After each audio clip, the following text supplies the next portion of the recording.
Hello? You out there? We're friends.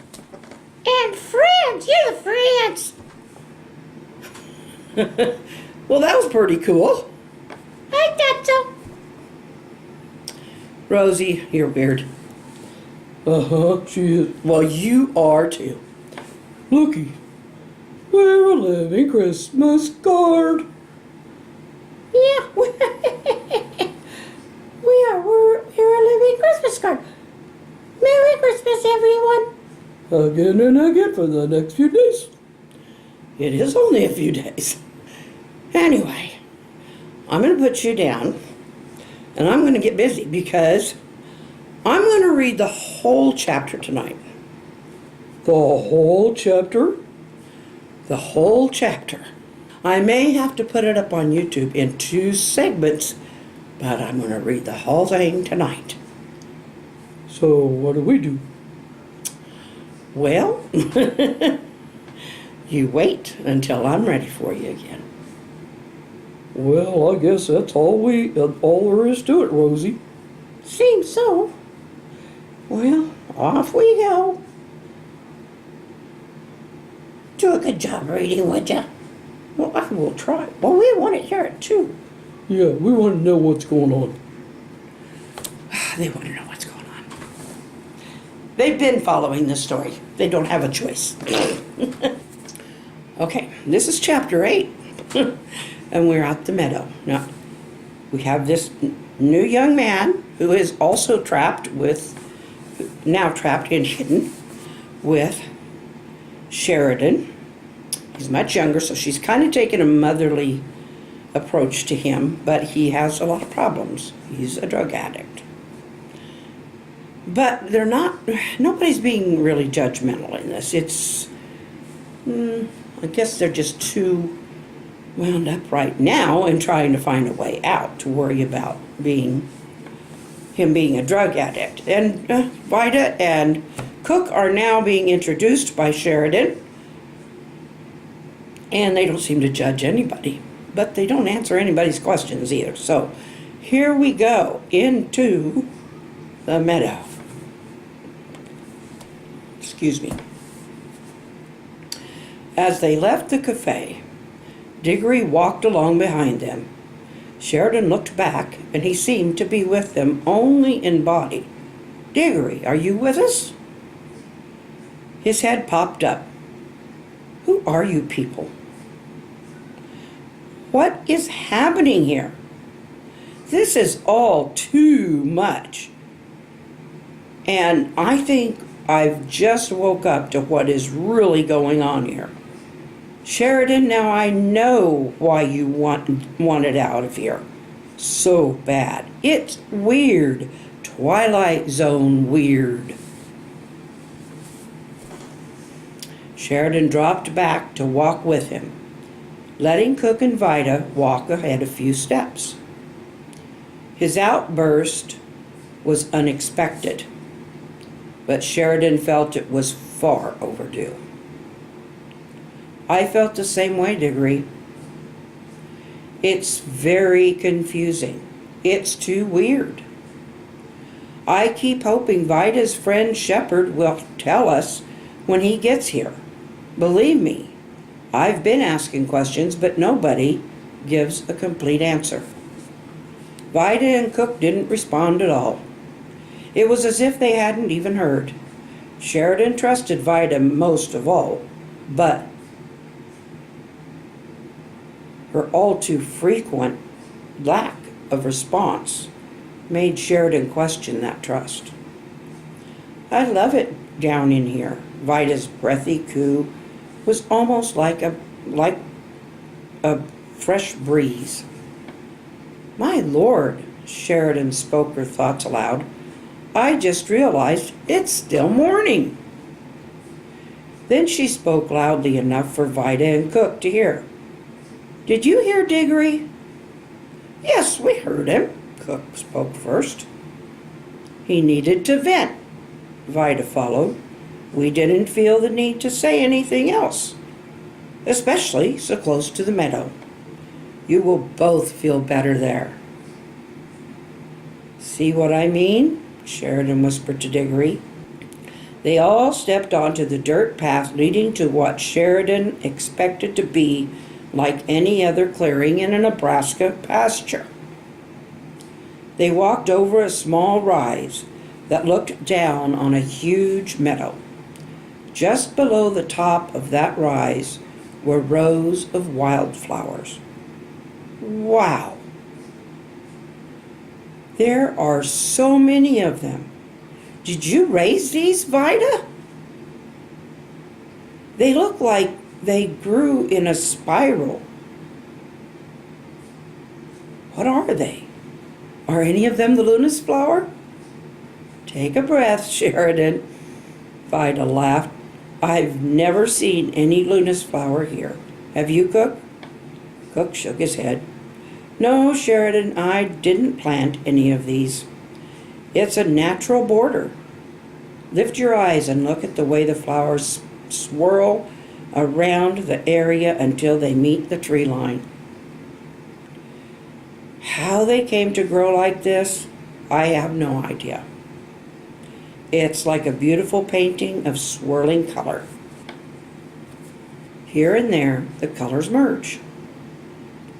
The four people stood side by side, looking down on the multitude of colors, intermingled like pixels on a screen, blending almost into a picture. They all breathed in the scented mixture on the breeze. There, I see one. It looks just like the one Catch placed by my bed. Sheridan, stop! Vida yelled. Why, I just wanted to pick one. It's not a Lunas flower, Sheridan. It's one of those things in nature that imitates the real thing and then it burns you. What are you talking about? I held the one in my room this morning. It never hurt me at all. Vida held her hand out in front of her, motioning for Sheridan to stop. Each time Sheridan would move as if to pick the flower, Vida repeated the motion. Stop. Cook walked towards Sheridan and took hold of her hands. The one you saw this morning didn't have any of the sap still coming out of the stem, did it? Cook asked. Well, no, it was in water and had probably been picked for a little while. Sheridan said, I understand if you didn't plant any Lunas flowers here, Vida, but this really looks just like the ones I've seen. Sheridan, you've never seen the real Lunas flower. You have seen a painting, crystal imitation, and a few attempts at reproducing its image, Vida said sweetly. In the painting, what color were the petals? They were white. It was as if the artist was trying to capture the whitest white possible. Sheridan looked back down to see the flower she'd almost picked. That has ivory petals. You mean the real ones does have white petals? I'm glad you stopped me. Is it some sort of nettle or something? It feels a lot like a nettle if you get any of that sap on you, Vida answered. Hoorah, Sheridan! Vida just gave you a complete answer to a question. She gave you a whole lot of answers. Diggory made himself known. Sheridan laughed. Yes, she did, Diggory. Thank you, Vida. Diggory shook his head as if Sheridan hadn't caught the sarcasm in his voice. But she not only caught it. Vida and Cook kept her from getting a nasty burning rash. She didn't feel sarcasm was appropriate. Well, everyone, let's go. I'm anxious to see that meadow. Sheridan took a deep breath and exhaled all the tension of the moment before. She opened her eyes and looked down the path toward the tree line. Sheridan gasped, letting her eyes follow the floral pinwheel. It's like layered rainbows. I could never snap a photograph that would capture this. This is nothing wrong with any of these flowers. Nope, Vida said brightly. Sheridan stooped over, picked a petal from a wild rose, and laid it on her tongue. Closing her mouth over the petal, she sniffed the air again to enhance the dusty, sweet flavor. I can't believe you just did that, Vida chuckled. Sheridan's 3 companions were looking at her. You've never heard of eating a rose? Cook, surely you have. Well, yes, he said, but I've never actually done it. Sheridan snickered. I just had to for some reason. I've eaten one before, and it's kind of a dusty sweet taste. I don't know how else to explain it. It's not something I'd put on my salads, but the taste of that rose petal with the fresh air filled with all these wonderful smells makes me feel like I belong to this place. That's a change, Diggory said, as if betrayed. Thanks a lot, Sheridan. I like flowers, but I've never seen one that would make me change my mind that quick. Not even a poppy. Oh, Diggory, I'm not forgetting anything. I'm just happy for some reason. You are a romantic, Sheridan Easterly, Vida accused. Yep, and you, Vida, are no longer looking like you want to clobber someone. Sheridan smiled. Come on, Vida, give it a try. Vida wrinkled her up her nose, but Sheridan convinced her to taste a rose petal. Well, I see a little of what you mean, I guess. I don't have the perspective that you have. It's okay, but Sheridan, I'm sorry. I just don't get the thrill from it. That's for sure. Vida refused to swallow the flower petal, but delicately pulled it out of her mouth and threw it away. Sheridan laughed. Okay, Vida, if I'm the romantic, you're the pragmatic. I'm with Vida, Cook spoke up. Me too, Diggory agreed.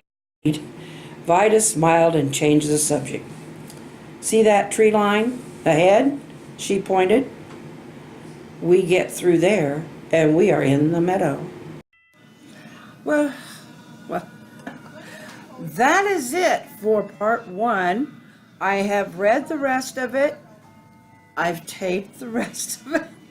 This took so long to edit because of all the green screen, and that don't bother me, except that I'm very tired. So if I don't get the other one up tomorrow, then it'll be up the next day. I'm trying. I am trying. But we do have company tomorrow. And so I do have some cleaning up to do. So enjoy the story as it is so far. I think you'll enjoy what you hear today. So, mañana. Dogs are in bed and I'm about to be. See you later.